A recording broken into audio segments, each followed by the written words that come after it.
आज मैं आपसे संघर्ष और मुश्किलों से लड़ने के बारे में बात करने जा रहा हूँ। यह एक विषय है जिसका महत्व हमारे जीवन में अपार है। हम सभी जीवन में कई मुश्किलों और चुनौतियों का सामना करते हैं और उनसे सफलतापूर्वक निपटना बहुत जरूरी है।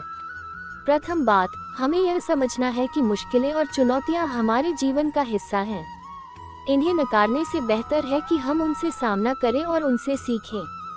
यदि हम इन्हें अपनी जिम्मेदारियों और संघर्षों के रूप में देखें, तो हम उन्हें अधिक सकारात्मक तरीके से देख पाएंगे। दूसरी बात, संघर्ष और मुश्किलों से निपटने के लिए हमें साहस और धैर्य रखने की आवश्यकता होती है। जिंदगी के सफर में हमें विभिन्न प्रकार के परिवर्तनों का सामना करना पड़ता है और इन परिवर्तनों के साथ हमें समझदारी से चलना होता है। हमें अपने लक्ष्यों की दिशा में दृढ़ता से आगे बढ़ना चाहिए, चाहे रास्ते में कितनी भी मुश्किलें आएं। तीसरी बात, हमें आत्मविश्वास रखने की जरूरत होती है।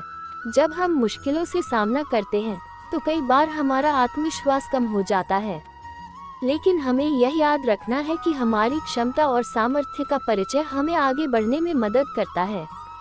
हमें अपने अंदर की शक्ति को पहचानना और उसे सशक्त बनाना होगा। चौथी बात, हमें अपने अहंकार को छोड़ने की आवश्यकता होती है।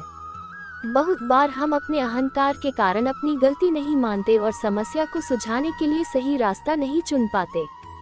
हमें अपने अहंकार को समझने की कोशिश करनी चाहिए और इसे कम करने के लिए सक्रिय रूप से काम करना चाहिए। अंत में, हमें यह याद रखना है कि संघर्ष और मुश्किलें हमें बेहतर बनाती हैं।